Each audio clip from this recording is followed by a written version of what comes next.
Next is Parpar Guzman. Congratulations. Nakakaiyak. After 4 years, graduate ka na rin sa kinder, anak. Mag-proceed ka na sa grade 1. I'm so proud of you, bunso.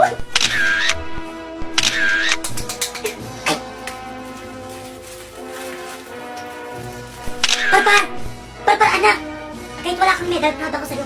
Oh, eto, isuot mo to. Early gift ko sa'yo. Happy graduation! Isuot mo sa'yo.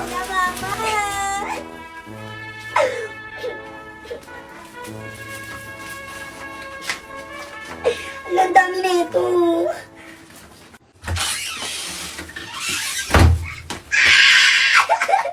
Oh my gosh, graduate na ako.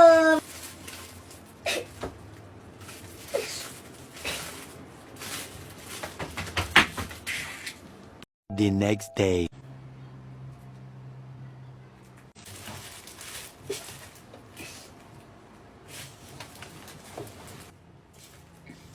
Good morning, Papaga. Thank you for all the blessings. Dahil itong 1K, ibibili ko ng Shopee. Itong another 1K, pambibili ko ng mga laruan. Tapos itong 2K, lalabas kami nila mama, kakain kami sa labas, ititreat ko sila. Tapos itong another 3K na remaining, isa-save ko siya for next school year.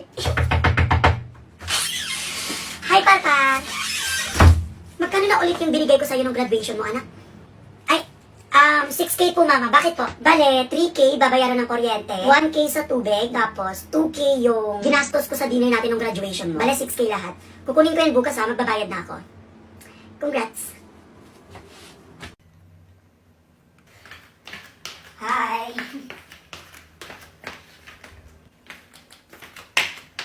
Don't worry. Hindi kita aawayin, kuya. Gutom lang ako. Naghanap ako ng pagkain. Same, ate. Same. Alam, may cake dito, be. Ay, be? Kanino to? Kanino nga ba yung cake? Di ko nakita yan kanina eh. Pero for sure binili ni mama para sa amin. Go! Eh, kanino pa ba? Nasa ref natin. That means sa atin yan. May cake ka na dyan? Mas gutom na ako eh.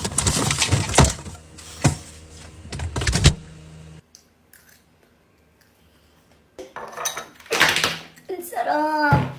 Perfect. Cravings are satisfied. Alam mo kung di ka bumaba, patay na ako sa gutom ngayon. Diyos ko, kanina pa ako gutom. Pero wala naman akong mahanap na pagkain dito sa bahay. Wala naman tayong stock. Diba? Next time, kuya, gamitin ang mata, hindi ang bunganga. Ganun ba? Ang cute. Anyways, Mare, nakauwi na ako ha. So anytime, pwede nyo nang kunin tong cake dito. Kasi nandito lang din naman ako sa bahay. Oo. Hindi ako lalabas. Tsaka, yung cake, sakto yung binigay mong pera, 850 pesos. Oo.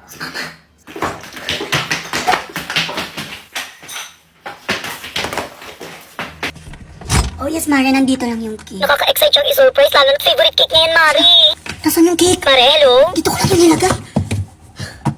Mare, are you there?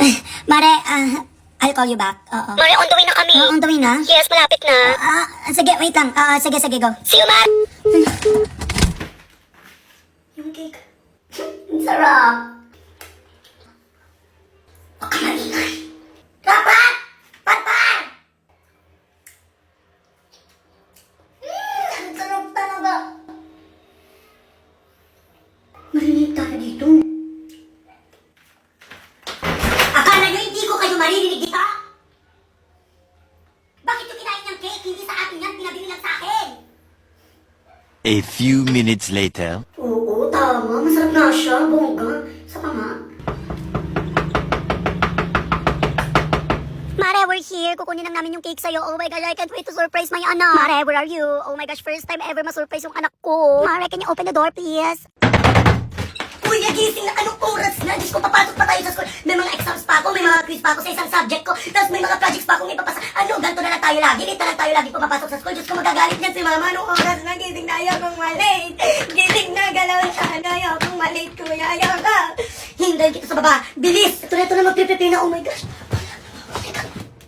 Mama, ito na po ako. Nakapag-lista po ako, mama. Huwag na po kayo magalit, mama. Ready na po ako for school. Bababa na po, mama. Mama po maganda. Okay na po. Nakapag-lista po ako, mama. Ready na po ako for school. Ba't wala ng tao? Ano, baka pumunta na sila sa school. Absent na naman ako. Hintayin ko na lang sila dito.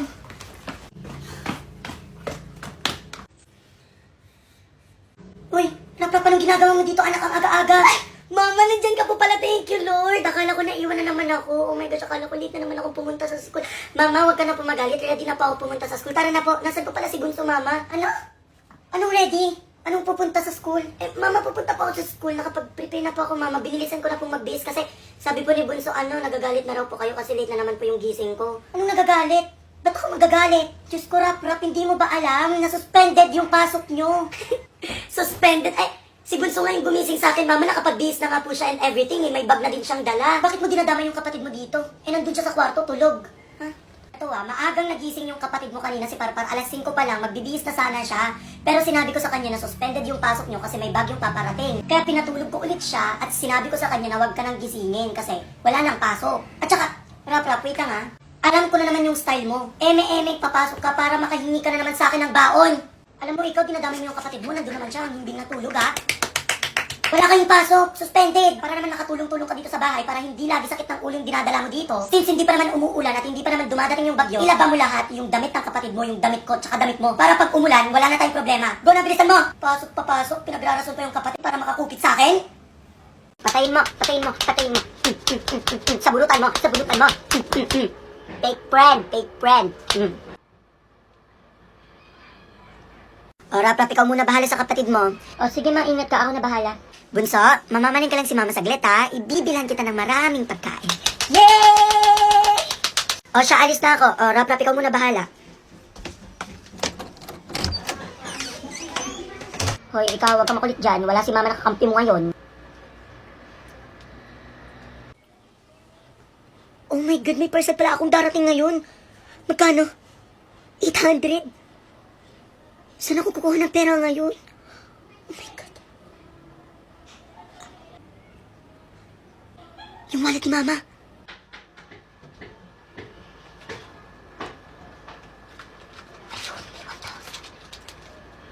Lo, Kuya, ba't ka kumukuha ng pera sa wallet ni Mama? Di ba bad yan? Lo, kayo susumbong kita mamay sa kanya. Bunso, di ba paborito mo to? O sige, sa'yo na to. Pero wait lang. Huwag mong sasabihin kay Mama na kumuha ako ng pera sa wallet niya. Hindi ako magsasalita, promise. O, huwag mong sasabihin ha. Pag nagtanong siya, huwag kang magsasalita. Promise? Promise, Kuya, hindi ako magsasalita. Hindi ako magsasabi kay Mama. O, sige, sa'yo na.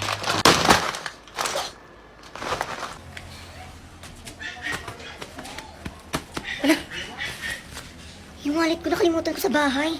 Ano ba yan? Yung wallet ko, naiwan ko pala. Ayun, nandito. Ano ba yan?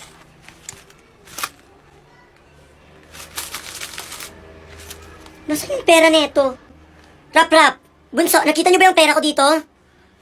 Wala nang laman. Ewan ko di ko nga alam na nandyan yung wallet mo. Di sana kung napansin kong nandyan, inabot ko sana sa'yo kanina. May 1,000 lang kanina to eh.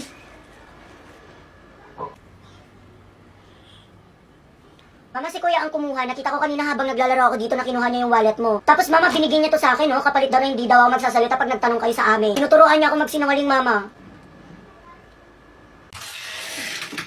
Lusag.